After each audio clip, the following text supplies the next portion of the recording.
Halo semua, pada kesempatan kali ini kita akan membahas materi dalam biologi yaitu tentang kingdom Animalia atau kingdom hewan. Yang pertama, sekarang kita lihat ciri-ciri dari kingdom Animalia. Ciri yang pertama yaitu eukariot. Artinya, Animalia ini adalah organisme yang sudah memiliki membran inti sel. Ciri yang kedua, tubuhnya multiselular, tersusun atas banyak sel. Kemudian, tidak memiliki dinding sel. Ciri selanjutnya, Animalia ini termasuk organisme heterotrof. Artinya, tidak bisa membuat makanan sendiri. Memerlukan organisme lain untuk menghasilkan atau mendapatkan energi. Untuk jaringan tubuh dari Animalia, terdapat dua jenis.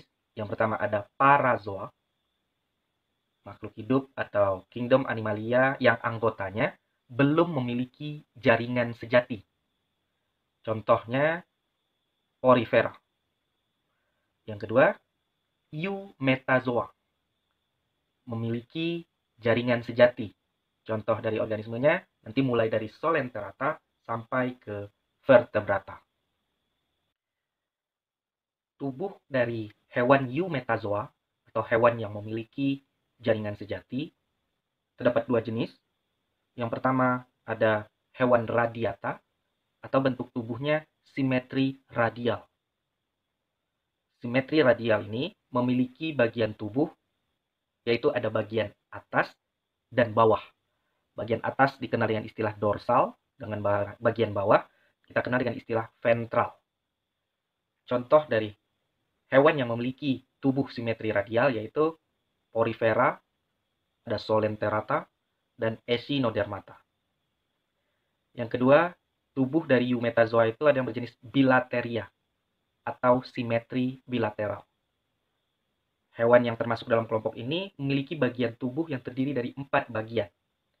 Ada bagian atas atau dorsal, ada bagian bawah, ventral, kemudian ada bagian depan, anterior, dan bagian belakang, posterior.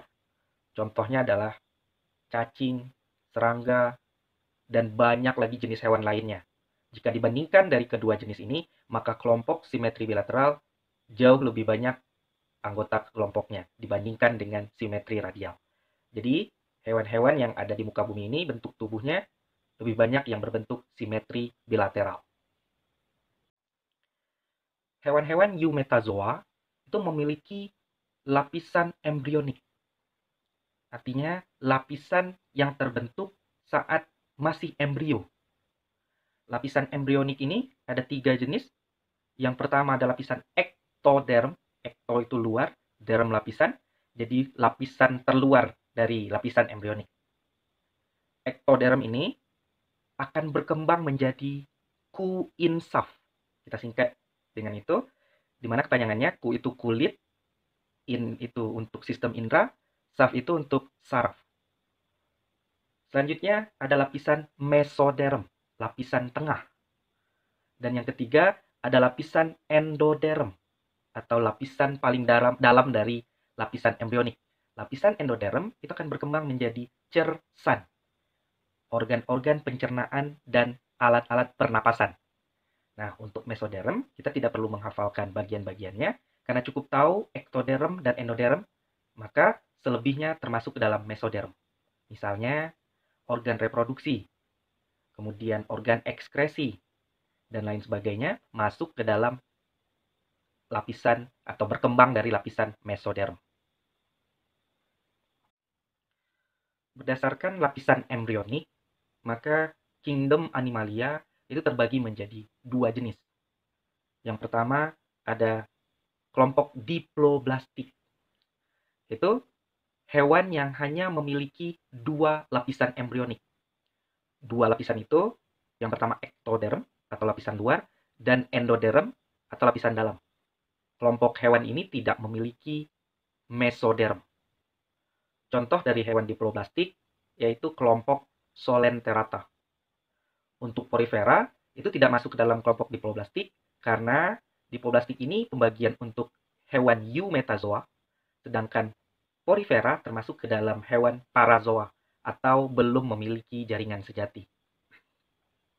Yang kedua, berdasarkan lapisan embrionik, ada hewan yang termasuk dalam kelompok triploblastik. Hewan yang memiliki 3 lapisan embrionik. Jadi, mereka punya lapisan ektoderm, mesoderm, dan endoderm. Kemudian, berdasarkan ada atau tidaknya rongga pada tubuh, hewan-hewan triploblastik ini dibagi menjadi 3 kelompok. Yang pertama ada acelomata. A itu artinya tidak, celom itu rongga tubuh. Jadi ada kelompok hewan yang tidak berongga atau tidak memiliki rongga tubuh. Contohnya adalah kelompok Platyhelminthes, kelompok cacing pipih. Kemudian yang kedua ada kelompok Pseudocelomata. Pseudo itu artinya semu, celom itu rongga. Jadi kelompok ini hewan-hewannya memiliki rongga semu. Apa itu rongga semu? Rongga tubuh yang tidak sepenuhnya dilapisi dari jaringan mesoderm. Contoh hewannya atau kelompok hewannya yaitu nematoda. Bahasa Indonesia kita kenal dengan istilah cacing gilik. Gilik itu artinya bulat panjang. Kemudian ada kelompok yang ketiga, triploblastik eucelomata, atau orang-orang juga mengenal dengan kelompok celomata. Eu itu artinya sejati. Jadi kelompok-kelompok hewan ini sudah memiliki rongga tubuh sejati. Contoh dari kelompok hewannya yaitu mulai dari Annelida, mulai dari kelompok cacing sampai nanti ke vertebrata atau hewan yang memiliki tulang belakang. Berdasarkan ada atau tidaknya tulang belakang, maka ada 2 kelompok besar dari kingdom Animalia atau hewan. Yang pertama ada kelompok A atau invertebrata. Artinya kelompok hewan yang tidak memiliki vertebrate atau tulang belakang. Kelompok dari invertebrata ini terdiri dari 8 kelompok hewan. Yang pertama ada porifera, hewan berpori. Kalau di kartun SpongeBob, ini adalah tokoh utamanya, yaitu SpongeBob. Kemudian ada Solenterata, hewan yang memiliki rongga. Contoh dari hewan ini adalah ubur-ubur. Jadi ketika SpongeBob libur dari kerja, maka dia bersama Patrick akan berburu ubur-ubur. Nah, untuk kelompok Solenterata ini, nanti kita akan bagi menjadi 2. Ada kelompok Cnidaria dan ada Stenopora. Yang ketiga, ada kelompok Platyhelminthes. Platy itu pipih, mintes cacing. Cacing yang tubuhnya pipih. Contohnya adalah cacing planaria. Kemudian ada nematoda, cacing gilik. Kemudian ada Annelida. Annulus itu artinya cincin, jadi tubuhnya itu seperti cincin atau bersegmen. Kemudian yang keenam ada kelompok Mollusca, hewan yang memiliki tubuh lunak. Kalau di kartun SpongeBob, Gary peliharaannya SpongeBob. Kemudian Squidward tetangganya SpongeBob, itu termasuk ke dalam kelompok Mollusca. Selanjutnya ada Arthropoda. Arthros itu artinya berbuku-buku, bersegmen-segmen. Poda itu artinya kaki. Jadi kelompok hewan ini adalah kelompok hewan yang memiliki kaki dan tubuhnya berbuku-buku atau beruas-ruas. Kalau di kartun SpongeBob, tokohnya yaitu Tuan Krabs, si kepiting, kemudian Larry. Yang kedelapan ada Echinodermata. Kelompok hewan ini kalau di kartun SpongeBob adalah teman baik dari SpongeBob, si Patrick, bintang laut. Nah, untuk memudahkan kita dalam menghafal kelompok hewan invertebrata ini, kita bisa singkat menjadi Pak Sule, Plen, sama Eci. Pak itu porifera, Sule itu solenterata, Ple itu untuk Platyhelminthes, kemudian N-nya untuk nematoda, A-nya untuk Annelida, M untuk mollusca, A selanjutnya untuk arthropoda, dan yang terakhir Eci untuk kelompok Echinodermata. Dan sekarang kita lihat kelompok hewan yang memiliki tulang belakang atau vertebrata. Untuk mudah mengingatnya, kita singkat dengan param. P yang pertama, kelompok Pisces. Kemudian amfibi, kelompok reptil, kelompok aves, dan mamalia. Kelompok pertama dari kingdom Animalia yaitu Porifera. Porifera ini merupakan hewan yang berpori. Kemudian termasuk parazoa, artinya belum memiliki jaringan tubuh sejati. Habitatnya di air laut dan ada sedikit di air tawar. Kemudian cara hidupnya heterotrof dengan cara memakan bakteri dan plankton. Kita lihat struktur tubuh dari porifera. Kita tahu bahwa porifera ini adalah penyusun terumbu karang atau koral di laut. Struktur yang pertama terdapat osculum. Ini adalah tempat keluarnya air. Kemudian ada sel berflagel yang berfungsi sebagai alat pencernaan. Ini merupakan bagian dalam dari tubuh porifera atau kita kenal dengan istilah choanosid. Kemudian terdapat ostium atau pori. Ini berfungsi sebagai tempat masuknya air. Ostium atau pori ini merupakan bagian luar dari tubuh porifera. Kita kenal dengan istilah pinakosit. Kemudian ada bagian amebosit yang berfungsi sebagai alat transportasi, yaitu alat yang berfungsi untuk pengedaran sari-sari makanan dan juga untuk mengedarkan oksigen ke seluruh tubuh porifera. Amebosit ini terdapat di bagian tubuh tengah atau kita sebut dengan bagian mesoglea. Kemudian tubuh porifera terdapat spongosol atau rongga tubuh. Respirasi pada porifera itu terjadi secara difusi melalui seluruh permukaan tubuhnya. Kemudian reproduksi pada porifera terjadi secara aseksual dan seksual. Reproduksi aseksualnya yaitu dengan membentuk tunas dan gemule atau tunas internal. Kemudian secara seksual terjadi fertilisasi, yaitu penyatuan sperma dengan ovum sehingga terbentuk zigot. Fertilisasi ini biasanya terjadi pada porifera yang hemafrodit. Hemafrodit itu artinya bahwa individu yang memiliki dua jenis kelamin sekaligus. Jadi ada alat kelamin jantan dan alat kelamin betina. Tapi pada porifera ini, matangnya sperma dan ovum itu di waktu yang berbeda. Jadi mereka tetap memerlukan individu yang lain untuk melakukan fertilisasi atau perkawinan. Hasil dari fertilisasi ini akan membentuk larva berflagel yang kita kenal dengan istilah amphiblastula. Selanjutnya, porifera itu memiliki daya regenerasi yang tinggi. Artinya, mampu menumbuhkan kembali bagian tubuh yang hilang atau tubuh yang rusak. Kita lihat pengelompokan porifera berdasarkan tipe saluran air. Ada 3 tipe saluran air pada porifera. Yang pertama ada askon, kemudian sikon, dan yang ketiga leukon. Kita singkat dengan acelole. Oke, askon itu merupakan tipe saluran air yang paling sederhana. Prosesnya, yang pertama air masuk lewat ostium atau pori, kemudian langsung menuju ke spongosol, dan keluar melalui osculum. Yang kedua, tipe saluran air sikon, prosesnya air masuk lewat ostium atau pori, kemudian menuju rongga bercabang-cabang yang berhubungan langsung dengan spongosol atau rongga tubuh. Kemudian air keluar lewat osculum. Tipe saluran air yang ketiga ada leukon. Prosesnya air masuk lewat ostium atau pori, kemudian menuju ke rongga-rongga yang tidak berhubungan dengan spongosol. Dan terakhir nanti air keluar lewat osculum. Kita lihat klasifikasi dari porifera berdasarkan zat yang menyusun rangkanya.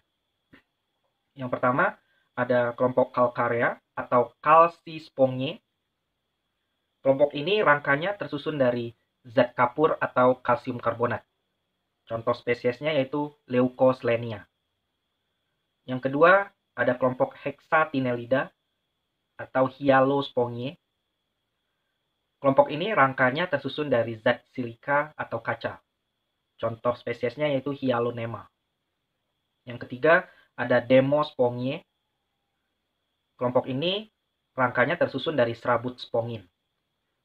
Contoh spesiesnya ada Oscarella. Dan yang keempat ada Sclerospongiae, kita kenal sebagai batu koral. Ini rangkanya tersusun sama dengan kalkarea, yaitu dari zat kapur atau kalsium karbonat. Contoh spesiesnya yaitu Ceratoporella. Halo semua, pada kesempatan kali ini kita akan melihat kelompok selanjutnya dari animalia atau hewan, yaitu Solenterata atau hewan berongga. Solenterata ini dibagi menjadi dua kelompok. Yang pertama ada Cnidaria, kelompok Solenterata yang memiliki alat sengat. Yang kedua ada Ctenophora, yaitu kelompok Solenterata yang tidak memiliki alat sengat. Kita lihat ciri-ciri dari Solenterata. Yang pertama, termasuk ke dalam hewan diploblastik. Artinya, Solenterata hanya memiliki dua lapisan pada saat embrio atau lapisan embrional. Dua lapisan itu hanya ektoderm dan endoderm. Tubuh mereka itu berbentuk simetri radial. Jadi hanya memiliki bagian atas atau dorsal dan bagian bawah atau ventral. Alat pencernaannya berupa rongga tubuh mereka sendiri atau gastrovaskuler disebut dengan istilahnya. Respirasi dan ekskresi pada Solenterata itu terjadi secara difusi. Kita lihat kelompok pertama dari Solenterata yaitu Cnidaria. Ciri-cirinya yaitu yang pertama memiliki alat sengat yang berfungsi untuk menangkap mangsanya. Yang kedua, habitatnya air laut dan ada beberapa yang hidup di air tawar. Cara hidupnya heterotrof karnivor, pemakan udang dan ikan-ikan kecil. Tubuh mereka itu ada yang polip, hanya melekat, dan medusa, bergerak atau berenang bebas. Reproduksi Cnidaria itu terjadi secara metagenesis atau pergiliran keturunan. Pergiliran keturunan ini antara fase aseksual dan fase seksual. Di mana fase aseksualnya itu fase polip atau diam, melekat di satu substrat. Sedangkan fase seksualnya itu di fase medusa, bergerak bebas. Sekarang kita lihat struktur dari tubuh Cnidaria. Gambar yang sebelah kiri merupakan gambar dari Cnidaria yang hidupnya polip atau melekat pada satu substrat. Sedangkan gambar yang sebelah kanan ini merupakan bentuk Cnidaria medusa atau bergerak berenang bebas. Struktur pada tubuh Cnidaria ini terbagi menjadi 3 bagian utama. Bagian terdalam ada gastrodermis, ini berfungsi sebagai tempat pencernaan. Kemudian bagian tengah ada mesoglea atau istilahnya rongga tubuh. Kemudian yang terluar ada bagian epidermis, di mana di bagian epidermis ini terdapat tentakel yang berfungsi untuk menangkap mangsanya. Di bagian tentakel ini terdapat sel-sel knidosit atau knidoblas. Di dalam sel ini terdapat kapsul penyengat atau nematosista. Struktur terakhir dari tubuh Cnidaria yaitu ada satu saluran yang berfungsi sebagai mulut dan juga anus. Kita bahas klasifikasi atau kelompok Cnidaria. Yang pertama ada hydrozoa. Hydrozoa ini hidup, ada yang soliter, sendiri-sendiri, dan ada yang berkoloni atau bergerombol. Habitatnya ada yang hidup di air tawar dan juga ada yang hidup di air laut. Siklus hidupnya terjadi 2 fase, yaitu fase polip atau diam dan fase medusa atau fase bergerak bebas. Contoh dari spesiesnya yaitu ada Obelia dan Hydra. Kita lihat metagenesis dari hydrozoa. Yang salah satu contoh spesiesnya yaitu Obelia dan Hydra.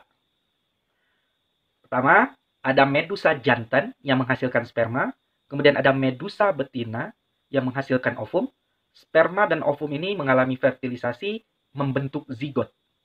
Kemudian zigot akan tumbuh menjadi larva planula, di mana larva ini memiliki alat gerak yang disebut dengan cilia atau rambut getar. Selanjutnya larva planula akan berkembang menjadi koloni muda ini sudah masuk ke dalam fase polip atau diam, melekat pada satu substrat. Kemudian koloni muda ini berkembang menjadi koloni dewasa. Di bagian tubuh koloni dewasa ini terdapat hydran yang berfungsi untuk proses makan. Kemudian ada gonangium yang berfungsi untuk organ reproduksi, di mana gonangium inilah yang akan menghasilkan medusa jantan dan medusa betina. Kita lihat kelompok Cnidaria yang kedua, yaitu Scyphozoa. Kelompok ini bentuknya seperti mangkuk, habitatnya air laut, siklus hidupnya fase polip dan fase medusa, di mana fase medusa lebih menonjol. Contoh dari Scyphozoa yaitu Aurelia aurita atau ubur-ubur. Sekarang kita lihat metagenesis atau reproduksi dari Aurelia aurita atau nama lainnya ubur-ubur. Yang pertama ada Evira, yaitu ubur-ubur kuda. Selanjutnya berkembang menjadi medusa atau ubur-ubur dewasa, di mana masing-masing ubur dewasa ini yang jantan menghasilkan sperma, kemudian yang betina menghasilkan ovum. Sperma dan ovum akan melakukan fertilisasi membentuk zigot. Kemudian zigot berkembang menjadi larva planula atau larva yang memiliki alat gerak silia. Selanjutnya berkembang menjadi Scyphistoma, dan Scyphistoma akan berkembang menjadi strobila. Scyphistoma dan strobila merupakan fase polip pada ubur-ubur. Dan strobila selanjutnya akan menghasilkan Evira muda, dan begitu seterusnya metagenesis ini terjadi. Selanjutnya, klasifikasi dari Cnidaria yaitu ada kelompok Cubozoa. Dulu merupakan kelompok dari Scyphozoa. Bedanya dengan Scyphozoa, medusanya berbentuk kotak, disebut dengan box jellyfish. Disebut juga dengan ubur-ubur sejati. Contoh spesiesnya yaitu Malokingi. Klasifikasi terakhir pada kelompok Cnidaria yaitu Anthozoa. Anthozoa ini, antho artinya bunga, zoa artinya hewan. Jadi bentuknya seperti bunga. Habitatnya hidup di air laut. Siklus hidupnya hanya mengalami fase polip saja. Contoh spesiesnya yaitu ada Metridium atau anemon laut. Kelompok kedua dari Solenterata ada Stenopora atau ubur-ubur sisir. Stenopora tidak memiliki alat sengat. Alat untuk menangkap mangsanya menggunakan koloblast atau sel perekat. Tentakelnya hanya berjumlah sepasang. Contoh spesies dari Stenopora yaitu Martensia ovo. Cnidaria dan Stenopora masuk dalam kelompok Solenterata. Menurut teori evolusi, mereka berdua ini termasuk ke dalam evolusi konvergen.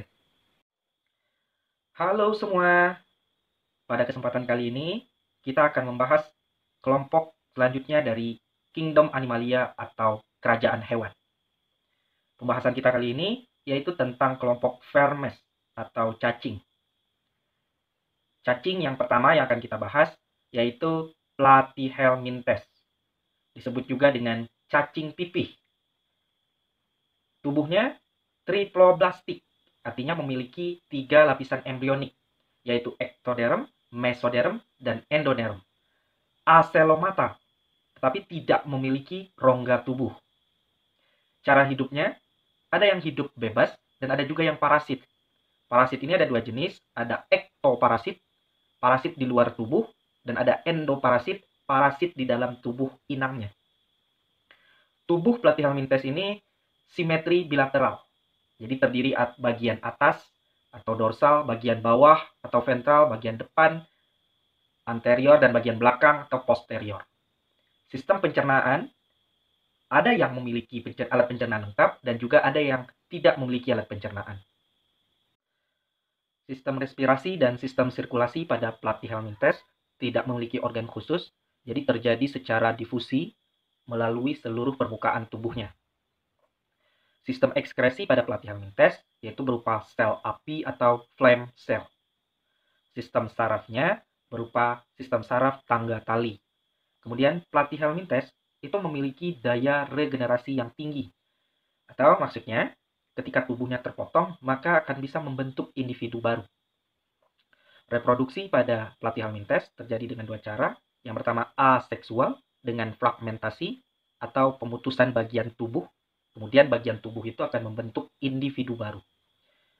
Kemudian reproduksi yang kedua bisa terjadi secara seksual, walaupun Platyhelminthes ini termasuk hemaprodit atau hewan yang memiliki dua alat kelamin sekaligus dalam satu tubuh, tetapi mereka harus melakukan kawin silang karena pematangan ovum dan spermanya terjadi dalam waktu yang berbeda. Kita lihat sekarang kelompok dari Platyhelminthes atau cacing pipih. Yang pertama ada Turbellaria.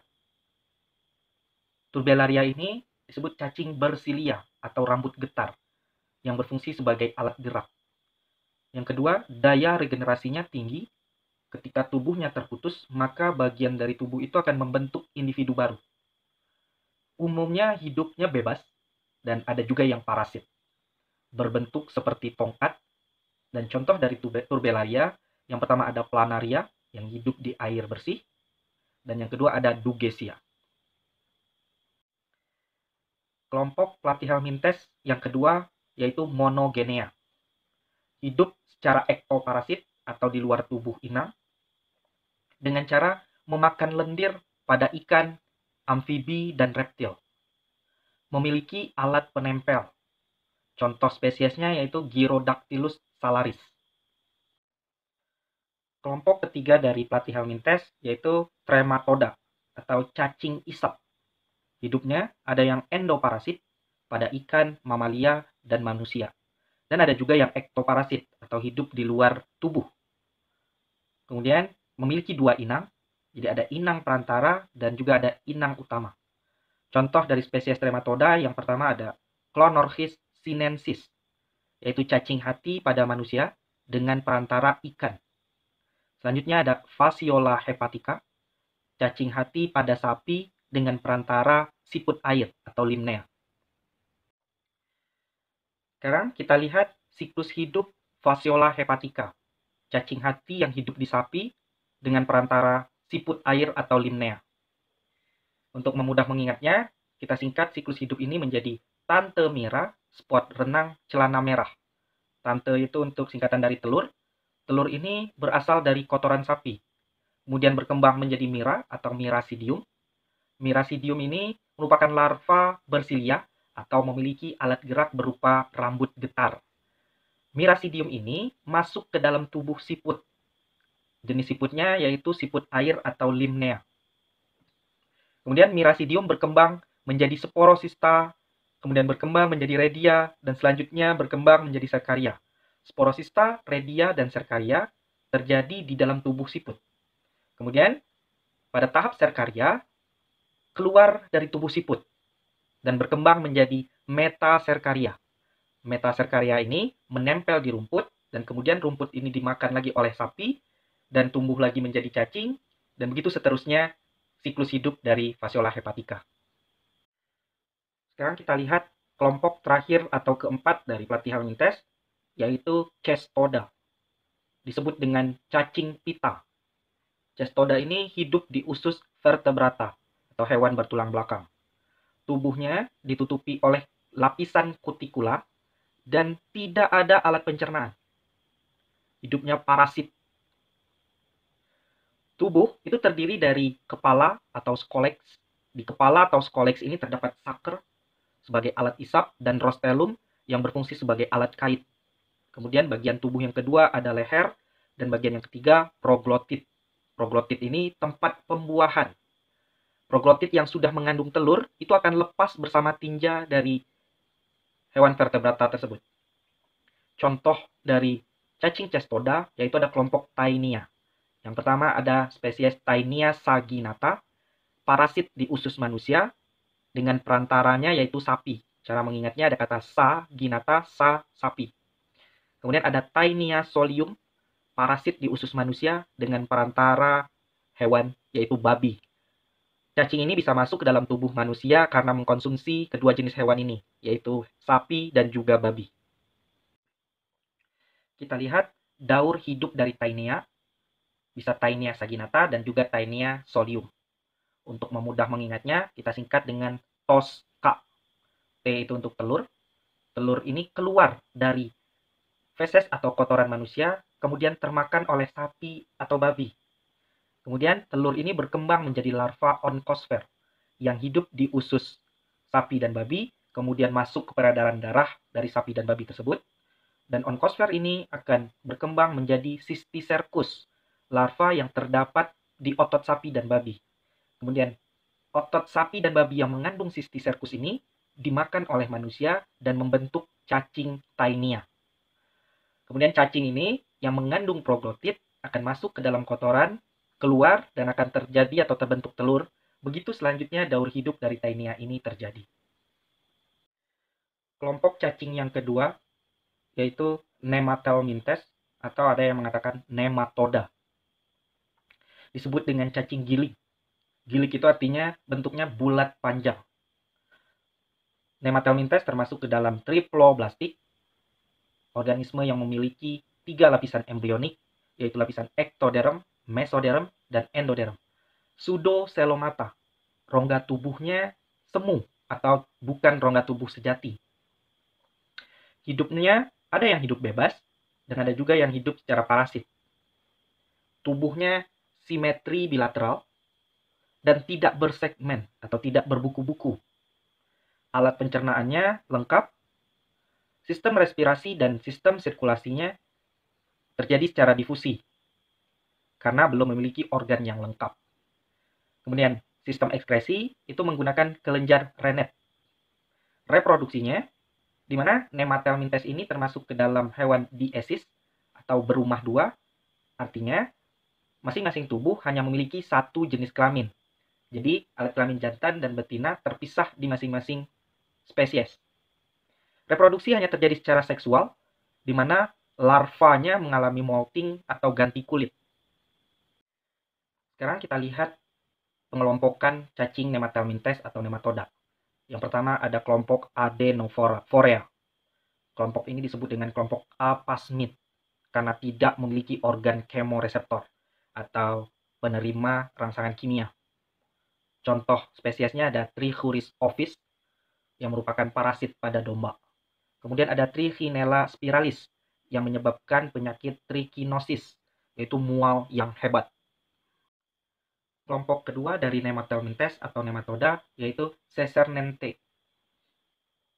Kelompok ini disebut dengan pasmid, yaitu kelompok yang memiliki organ kemoreseptor. Contoh spesies dari Caesarnente yang pertama ada Ascaris lumbricoides, cacing perut, yang menyebabkan manusia kurang gizi. Yang kedua ada Enterobius atau Oxyuris vermicularis, cacing kremi. Cacing ini bisa terjadi secara autoinfeksi, yaitu penyebarannya disebabkan oleh penderita itu sendiri. Contoh selanjutnya dari kelompok Caesarnente ada Wucheria bancrofti atau cacing filaria. Cacing ini menyebabkan penyakit elephantiasis atau penyakit kaki gajah. Perantaranya yaitu nyamuk culex. Kemudian ada Onchocerca volvulus, menyebabkan penyakit kebutaan pada manusia. Perantaranya berupa lalat kecil. Kemudian yang terakhir ada Ancylostoma duodenale atau disebut juga Necator americanus, cacing tambang yang hidup di daerah pertambangan. Cacing ini akan mengisap darah manusia. Sekarang kita lihat daur hidup cacing tambang yang tadi nama ilmiahnya ada Necator americanus atau Ancylostoma duodenale. Cacing ini hidup di daerah pertambangan. Pertama, telur dari usus manusia yang terinfeksi cacing tambang keluar ke lingkungan. Selanjutnya, pembuangan feses yang sembarangan di tempat yang becek misalnya menyebabkan telur ini berkembang menjadi rhabditiform. Kemudian larva rhabditiform berkembang menjadi larva filariform. Larva filariform ini akan mampu menembus kulit manusia, kemudian masuk ke peredaran darah manusia, ke jantung, kemudian ke paru-paru, selanjutnya ke trakea, laring, faring, terus ke rongkongan, dan tertelan lewat makanan, masuk ke usus halus, dan akhirnya dewasa. Kemudian akan menghasilkan telur, berkembang lagi menjadi daur hidup seperti mula awalnya. Sekarang kita masuk ke kelompok vermes atau cacing yang ketiga, yaitu kelompok Annelida. berasal dari kata annulus atau cincin. Tubuhnya seperti cincin atau bersegmen-segmen. Termasuk ke dalam triploblastik, memiliki lapisan embrionik ektoderm, mesoderm, dan endoderm. Dan euselomata atau selomata, yaitu hewan yang memiliki rongga tubuh sejati. Cara hidupnya, ada yang hidup bebas di air tawar, di laut, dan juga di darat. Bisa berupa detritus, yaitu memakan sisa tubuh makhluk hidup. Cara hidup selanjutnya, ada yang ektoparasit, parasit di luar tubuh, contohnya lintah. Tubuh Annelida itu simetri bilateral, terdapat 4 bagian, bagian atas, bawah, depan, dan belakang. Segmen atau ruas tubuh disebut metameri atau somit. Alat geraknya berupa parapodia.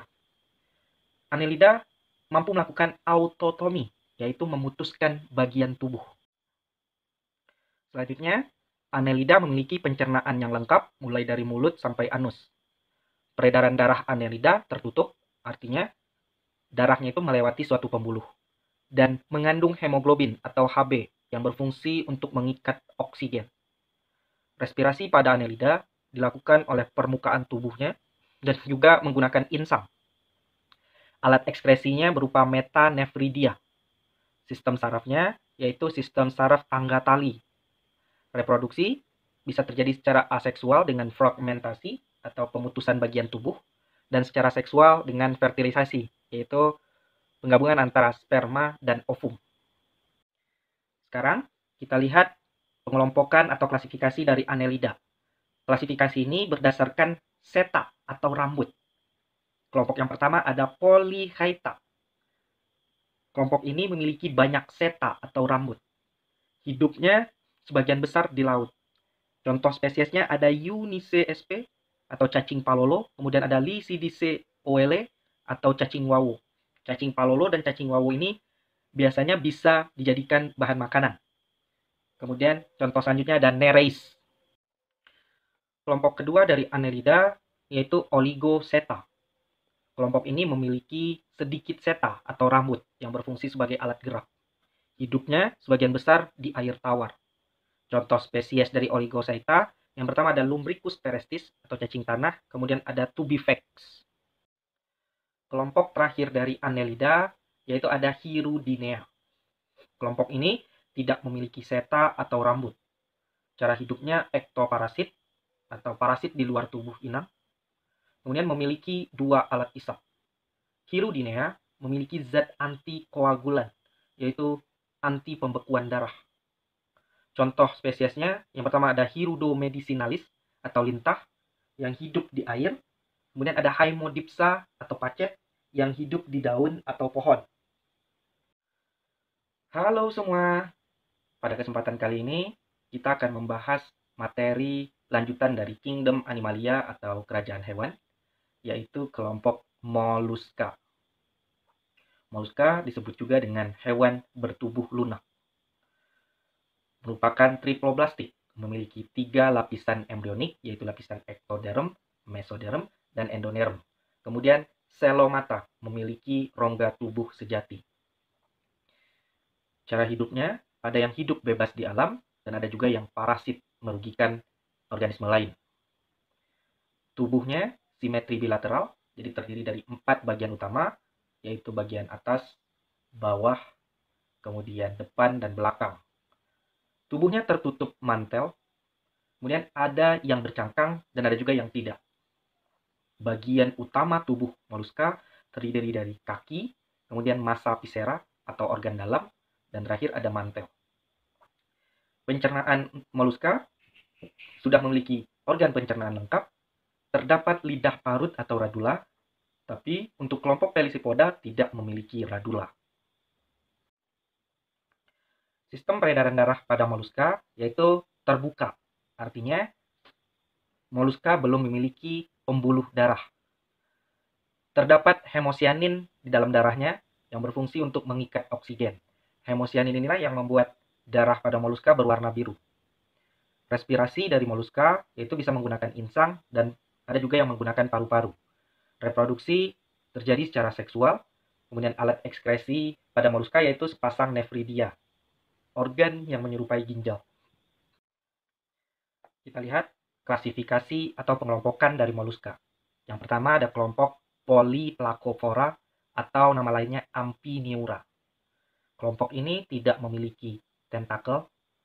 Pada saat larva disebut dengan larva trochophore. Contoh spesiesnya yaitu ada Chiton, kemudian ada Lepidopleurus. Kelompok kedua dari moluska yaitu Pelecypoda atau disebut juga Bivalvia atau Lamellibranchiata. Disebut Pelecypoda karena memiliki alat gerak berupa kaki yang berbentuk kapak. Disebut Bivalvia karena memiliki 2 cangkang. Kemudian dinamakan Lamellibranchiata karena insangnya berlapis-lapis. Kelompok Pelecypoda ini adalah kelompok yang memiliki cangkang. Bagian-bagian cangkangnya, yang pertama ada periostracum, yaitu lapisan luar. Kemudian ada prismatic, lapisan tengah. Dan ada nacreas, lapisan mutiara, untuk menghasilkan mutiara. Contoh-contoh dari kelompok Pelecypoda, yang pertama ada Pinctada margaritifera, atau kita kenal dengan kerang mutiara. Kemudian ada Anodonta, kerang air tawar. Kemudian ada Teredo, cacing kapal, yang bisa mengebor kayu sehingga merusak galangan kapal. Kemudian ada Lithofaga, yang bisa mengebor batu karang. Kelompok selanjutnya dari moluska yaitu ada Gastropoda. Gastro artinya perut, poda itu artinya kaki atau alat gerak. Jadi kelompok ini berjalan menggunakan perut. Ada yang endoparasit dan juga ada yang ektoparasit. Kemudian termasuk hewan hemaprodit, artinya memiliki 2 alat kelamin dalam satu tubuh, alat kelamin jantan sekaligus alat kelamin betina. Tapi perkawinannya harus melakukan perkawinan silang karena waktu pematangan ovum dan spermanya berbeda. Contoh gastropoda yaitu ada Limnea, siput air tawar. Kemudian ada Achanthina atau bekicot. Kelompok moluska selanjutnya yaitu Scapopoda atau disebut dengan siput taring karena cangkangnya berbentuk seperti taring atau seperti gading gajah. Memiliki captacula yang berfungsi sebagai penangkap mangsa. Kelompok ini tidak memiliki insang, jadi pertukaran udaranya terjadi pada permukaan mantel. Contoh spesiesnya yaitu Dentalium. Klasifikasi atau kelompok terakhir dari moluska yaitu ada Cephalopoda. Cephal artinya kepala, poda artinya kaki. Jadi kelompok ini kakinya itu ada di bagian kepala. Umumnya tidak bercangkang kecuali Nautilus. Cephalopoda memiliki kantung tinta. Umumnya kecuali Nautilus, kantung tinta ini berfungsi sebagai alat perlindungan diri dan merupakan pigmen melanin dan dikeluarkan lewat anus. Contoh kelompok Cephalopoda yaitu ada Nautilus pampilius, kemudian ada Sepia officinalis atau kita kenal dengan sotong, ada Loligo atau cumi, kemudian ada Octopus atau gurita. Halo semua. Pada kesempatan kali ini kita akan membahas klasifikasi selanjutnya dari Kingdom Animalia atau kerajaan hewan, yaitu kelompok Arthropoda. Arthropoda itu berasal dari kata arthros yang artinya berbuku-buku atau bersegmen-segmen. Kemudian poda itu artinya kaki. Jadi kelompok ini merupakan hewan yang kaki dan tubuhnya itu berruas-ruas atau bersegmen-segmen. Merupakan triploblastik yang memiliki 3 lapisan embrionik, lapisan ektoderm, mesoderm, dan endoderm. Kemudian selomata memiliki rongga tubuh sejati. Cara hidup dari arthropoda itu hidupnya bebas sebagai karnivor atau pemakan daging, kemudian herbivor, pemakan tumbuhan, dan juga ada yang bersimbiosis. Tubuh arthropoda itu simetri bilateral, artinya memiliki 4 bagian utama, bagian atas atau dorsal, bagian bawah ventral, depan anterior, dan belakang atau posterior. Kemudian memiliki exoskeleton. Exo artinya luar, skelet artinya rangka. Jadi ada rangka di bagian luar tubuhnya.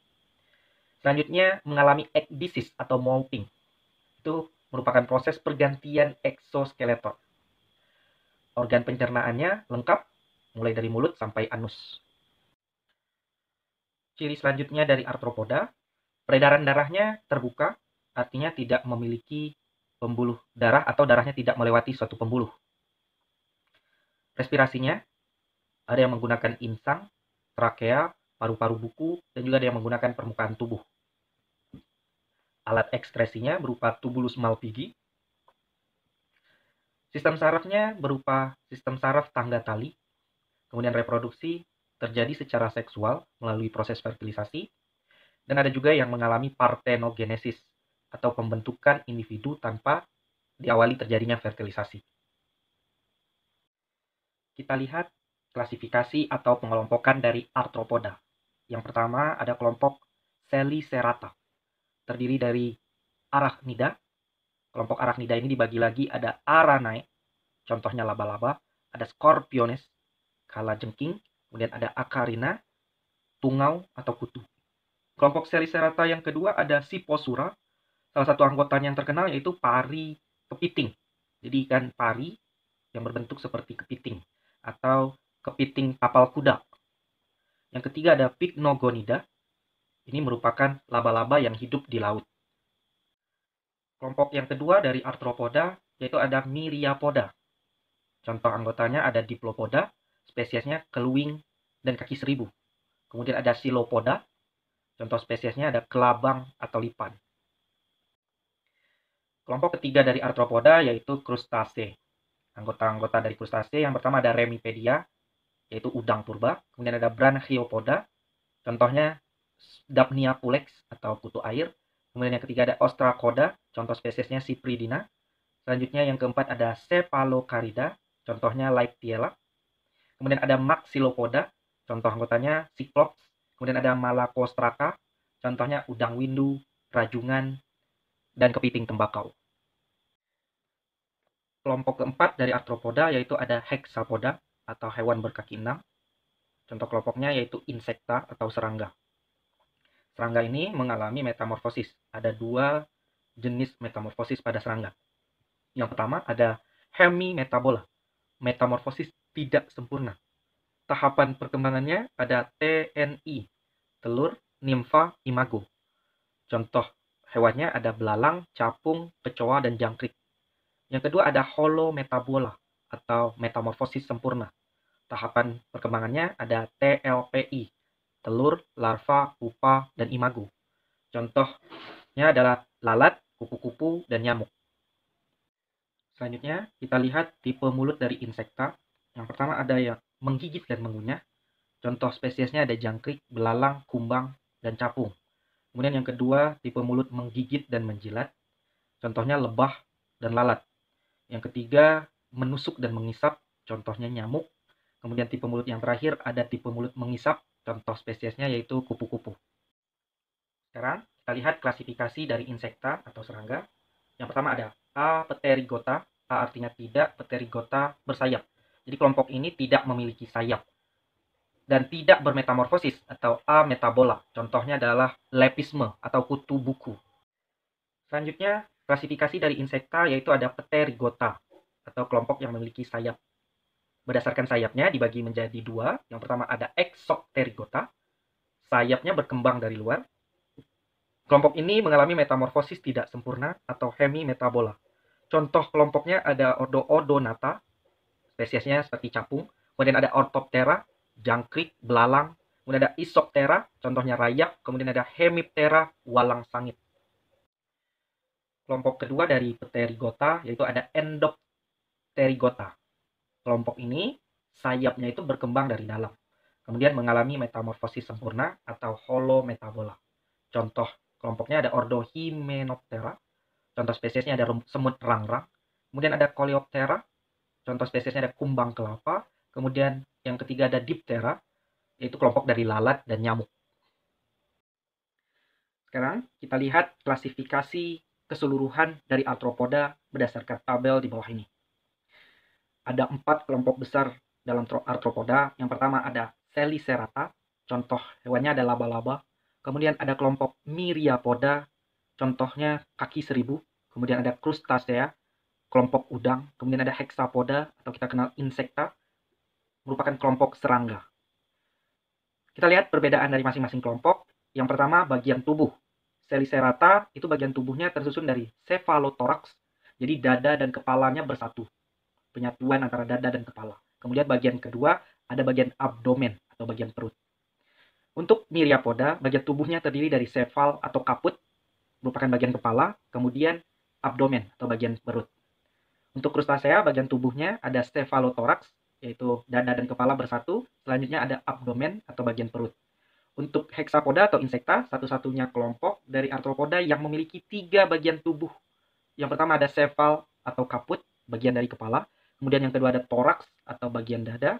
Dan yang ketiga ada abdomen atau bagian perut. Selanjutnya, perbedaannya dari antena. Untuk Selicerata tidak memiliki antena. Myriapoda memiliki sepasang. Crustacea memiliki sepasang antena, ada yang pendek dan ada yang panjang. Antena pada Hexapoda jumlahnya sepasang. Untuk yang ketiga, perbedaannya dari mata. Selicerata matanya oceli atau ocellus, yaitu mata tunggal. Myriapoda sama oceli atau ocellus, mata tunggal. Untuk Crustacea, itu matanya facet atau mata majemuk. Sedangkan untuk Hexapoda ada yang oceli dan facet. Alat mulut untuk Selicerata itu terdiri dari kalisera yang berfungsi sebagai alat penyengat. Kemudian ada pedipalpus, alat untuk mencapit mangsa. Untuk Myriapoda ada sepasang mandibula, rahang bawah, dan 2 pasang maksila atau rahang atas.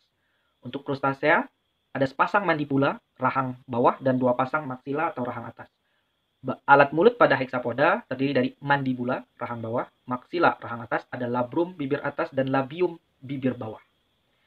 Untuk organ respirasi, Selicerata menggunakan paru-paru buku, Myriapoda menggunakan trakea, Crustacea ada yang menggunakan insang dan juga ada yang permukaan tubuh. Dan Hexapoda respirasinya menggunakan trakea. Selanjutnya perbedaan dari ekskresi. Selicerata itu menggunakan tubulus Malpighi, Myriapoda juga tubulus Malpighi. Untuk Crustacea itu menggunakan kelenjar hijau. Selanjutnya Hexapoda atau serangga menggunakan tubulus Malpighi. Reproduksi untuk Selicerata itu terjadi secara seksual dan diesis atau berumah dua. Artinya, alat kelamin jantan dan betinanya terpisah pada masing-masing individu. Myriapoda juga melakukan reproduksi secara seksual atau diesis berumah dua. Untuk Crustacea, seksual, diesis, dan ada yang parthenogenesis, yaitu pembentukan individu tanpa melalui fertilisasi. Untuk Hexapoda atau insekta, seksual, diesis, dan ada juga yang parthenogenesis. Untuk sayap, Selicerata, Myriapoda, Crustacea itu tidak memiliki sayap, sedangkan serangga atau Hexapoda memiliki sayap. Perbedaan selanjutnya ada jumlah kaki. Selicerata 4 pasang, Myriapoda banyak, bisa sepasang atau lebih di setiap ruas.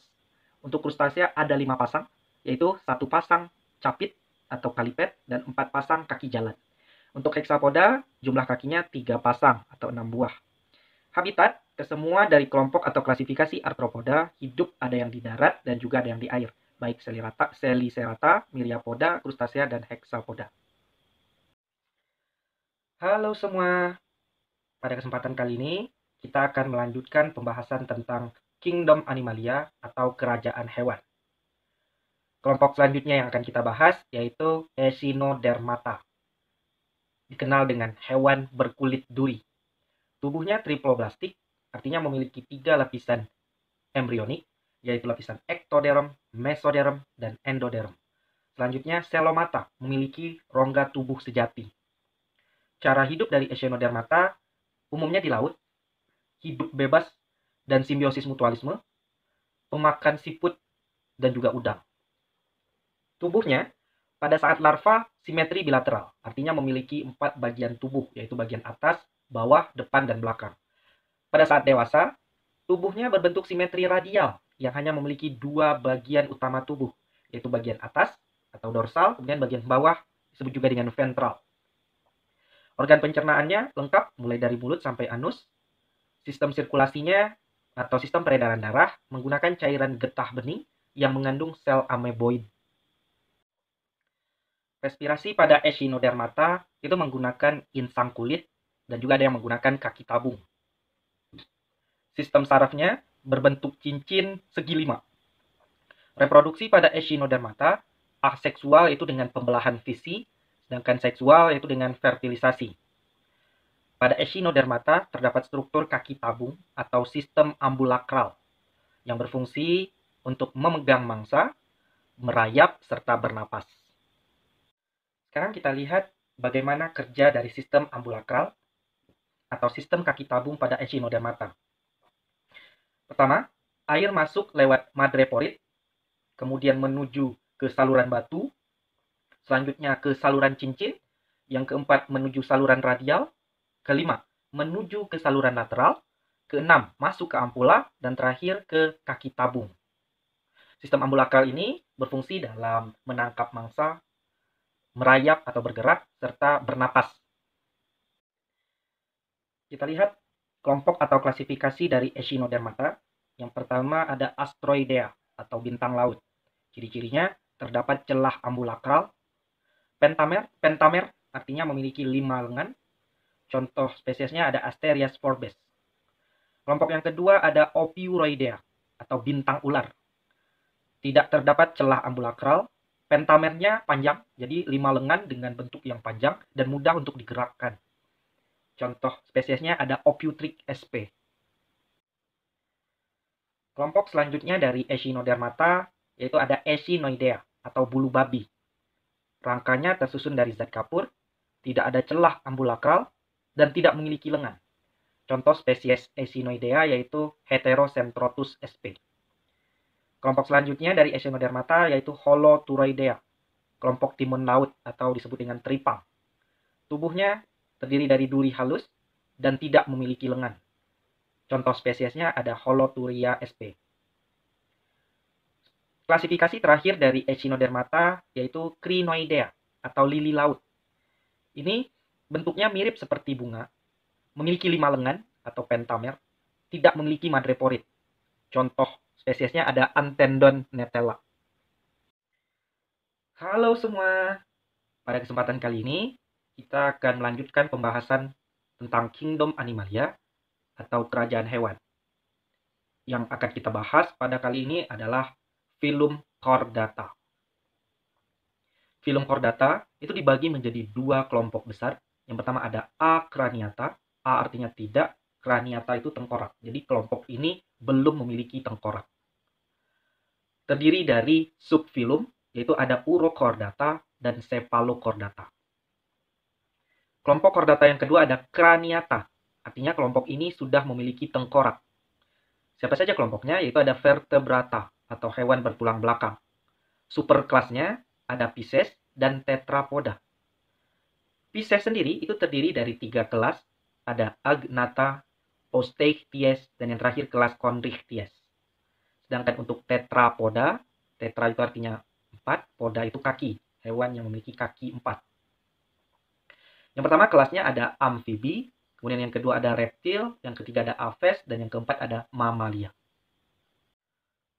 Chordata itu merupakan kelompok hewan yang memiliki struktur notochord atau tali saraf dorsalis. Terbagi menjadi 3 kelompok utama tadinya. Yang pertama ada Urochordata atau nama lainnya Tunicata.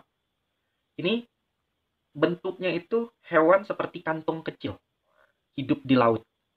Contoh kelompoknya atau spesiesnya ada Halocynthia roretzi atau nanas laut.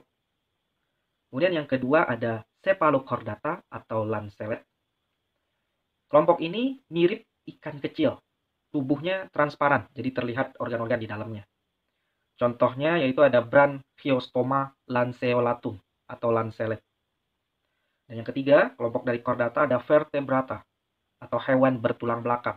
Ciri khasnya adalah kelompok Vertebrata, notochordnya atau tali saraf dorsalis itu berkembang menjadi ruas-ruas tulang belakang. Berbeda dengan Urochordata dan Cephalochordata yang notochordnya tidak berkembang menjadi tulang belakang. Kita lihat kelompok Vertebrata atau kelompok hewan yang bertulang belakang, di mana notochordnya berkembang menjadi ruas-ruas tulang belakang. Kelompok Vertebrata yang pertama ada Pisces atau ikan. Pisces memiliki tipe sisik karena tubuhnya ditutupi oleh sisik. Tipe yang pertama ada Ganoid, belah ketupat, kemudian ada Placoid, segitiga, kemudian ada Stenoid, dan ada Cycloid yang berbentuk seperti lingkaran. Pisces memiliki struktur yaitu gurat sisi yang berfungsi untuk mengetahui perubahan tekanan air.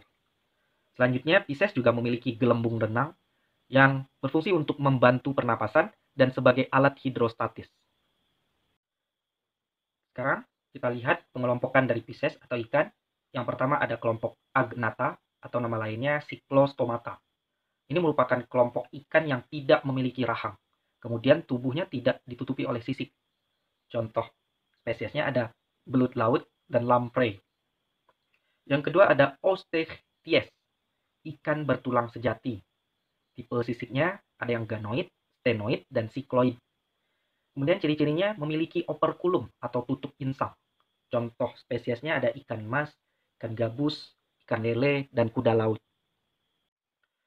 Kelompok ketiga atau terakhir dari Pisces yaitu ada Chondrichthyes. Atau disebut juga dengan ikan tulang rawan. Chondrichthyes memiliki tipe sisik plakoid atau berbentuk segitiga. Sirip ekornya heteroserkal, bentuknya tidak sama panjang. Kemudian mulut ada di bagian bawah tubuh. Alat kelamin jantannya disebut dengan clasper. Kemudian tidak memiliki tutup insang atau operkulum. Contoh dari spesies Chondrichthyes ada ikan hiu dan pari. Kelompok kedua dari vertebrata yaitu ada superkelas Tetrapoda. Tetrapoda ini terdiri dari 4 kelas. Yang pertama ada kelas amfibi. Amfibi ini meliputi kelompok katak dan salamander. Ciri khasnya ada mata yang dilindungi selaput lendir atau membran nictitans. Contoh kelompok amfibi ini ada ordo Apoda. Contohnya ada salamander cacing. Kemudian ada Urodela. Contoh spesiesnya ada salamander raksasa. Dan yang ketiga ada Anura, kelompok dari katak. Kelompok dari tetrapoda yang kedua yaitu ada reptil. Kelompok reptil ini ada yang mengalami pergantian kulit. Kemudian ada struktur namanya foramen panizae, yaitu lubang yang terdapat pada ventrikel buaya. Contoh dari kelompok reptil yang pertama ada Rhinchocephalia. Ini merupakan reptil primitif. Contoh spesiesnya ada Tuatara. Kemudian ada Selonia, kelompok dari kura-kura. Kemudian ada Squamata, kelompok kadal dan ular. Yang terakhir ada Crocodilia, kelompok buaya dan aligator. Kelompok ketiga dari tetrapoda yaitu ada Aves atau kelompok burung. Aves ini memiliki struktur berupa pundi-pundi udara atau pundi-pundi hawa yang berfungsi untuk membantu pernapasan saat burung terbang. Kemudian terdapat siring yang berfungsi sebagai alat penghasil suara. Contoh klasifikasi dari Aves yang pertama ada Galliformes. Contohnya ada kalkun. Kemudian ada Casuariformes. Contohnya ada kasuari. Kemudian ada Passeriformes. Contoh kelompoknya ada burung beo dan jalak Bali. Kemudian ada Strigiformes, kelompok burung hantu. Kemudian ada Psittaciformes, misalnya ada nuri dan kakak tua. Kelompok keempat atau terakhir dari tetrapoda yaitu ada mamalia. Ciri khas kelompok ini memiliki mamae atau kelenjar susu. Klasifikasinya ada monotremata, contohnya ada platypus. Kemudian ada marsupialia, contoh spesiesnya ada kanguru. Kemudian ada kelompok polydota, contohnya terenggiling. Kemudian ada kelompok karnivora, yaitu singa dan harimau. Dan selanjutnya ada primata, contohnya ada manusia dan kera. Kita lihat perbedaan dari masing-masing klasifikasi vertebrata. Klasifikasi yang pertama ada Pisces, yang kedua amfibi, ketiga reptil, keempat aves, dan yang kelima mamalia. Kita lihat yang pertama perbedaannya dari penutup tubuh. Pisces itu menggunakan sisik yang berlendir. Amfibi penutup tubuhnya kulit yang tidak bersisik. Kulitnya lunak dan selalu basah. Untuk reptil penutup tubuhnya sisik dari lempeng epidermal. Kemudian aves penutup tubuhnya berupa bulu. Dengan mamalia yaitu rambut. Yang kedua, suhu tubuh. Pisces, amfibi, dan reptil suhu tubuhnya termasuk dalam kelompok Poikilotherium atau hewan berdarah dingin, di mana suhu tubuhnya harus mengikuti atau menyesuaikan dengan suhu lingkungan. Sedangkan aves dan mamalia termasuk ke dalam kelompok hewan Homoiotherm atau berdarah panas, di mana kedua kelompok ini mampu menghasilkan panas tubuh sendiri. Yang ketiga, alat gerak untuk Pisces menggunakan sirip, amfibi menggunakan 2 pasang kaki, reptil 2 pasang kaki, aves alat geraknya berupa sepasang sayap dan sepasang kaki. Untuk mamalia ada sepasang kaki dan sepasang tangan. Peredaran darah untuk Pisces tertutup, artinya memiliki pembuluh darah, dan tunggal. maksudnya satu kali beredar darah ke seluruh tubuh, maka hanya sekali melewati jantung. Untuk amfibi, peredaran darahnya tertutup dan ganda. Tertutup artinya memiliki pembuluh, sedangkan ganda artinya satu kali beredar, darah 2 kali melewati jantung. Untuk reptil juga tertutup dan ganda, aves dan mamalia juga termasuk ke dalam peredaran darah tertutup dan ganda. Untuk jantung, Pisces memiliki bagian 2 ruangan, satu atrium atau serambi dan satu ventricle atau bilik. Untuk amfibi memiliki 3 ruangan jantung, satu atrium dan 2 ventricle. Untuk reptil sudah memiliki 4 ruangan, tapi sekatnya belum sempurna. 4 ruangan ini berupa 2 atrium atau serambi dan 2 ventricle atau bilik. Untuk aves dan mamalia sudah memiliki 4 ruangan jantung dengan sekat yang sudah sempurna, di mana terdiri dari 2 atrium dan 2 ventricle. Untuk lubang pengeluaran, Pisces itu berupa anus, kecuali kelompok hiu itu menggunakan kloaka. Kloaka ini sendiri adalah saluran 3 in 1. Satu saluran untuk 3 jenis pengeluaran, yaitu untuk reproduksi, ekskresi, dan defekasi. Lubang pengeluaran pada amfibi itu menggunakan kloaka, reptil kloaka, aves juga kloaka, sedangkan mamalia pengeluarannya melalui anus. Untuk sistem respirasi, Pisces menggunakan insang, amfibi menggunakan insang, ada yang paru-paru dan kulit. Untuk reptil menggunakan paru-paru dan lapisan kulit di sekitar kloaka. Respirasi pada apes menggunakan paru-paru, dan pada saat terbang, burung juga dibantu dengan pundi-pundi udara. Respirasi pada mamalia, yaitu berupa paru-paru. Reproduksi. Pisces itu bereproduksi dengan cara ovivar atau bertelur, dan ada yang ovovivivar, yaitu bertelur di dalam tubuh. Untuk amfibi juga ada yang ovivar dan ovovivivar. Untuk reptil, reproduksinya juga ada yang ovovivivar dan ovivar. Sedangkan untuk aves, semua kelompoknya bereproduksi dengan cara ovivar atau bertelur. Mamalia itu reproduksinya dengan cara vivivar atau melahirkan, dan ada juga kelompok yang melakukan ovivar. Contohnya monotremata, platypus. Selanjutnya fertilisasi. Fertilisasi itu artinya pertemuan antara sperma dengan ovum. Untuk Pisces itu bisa terjadi secara eksternal di luar tubuh, dan juga ada yang internal di dalam tubuh. Untuk amfibi juga fertilisasinya bisa terjadi secara eksternal dan internal. Untuk reptil, aves, dan mamalia, fertilisasinya terjadi di dalam tubuh atau internal. Habitat, Pisces habitatnya di air. Amfibi itu ada yang di darat dan juga ada yang di air. Reptil ada yang habitatnya di darat dan juga di air. Untuk aves, habitatnya semuanya di darat. Sedangkan untuk mamalia, ada yang di darat dan ada juga yang di air.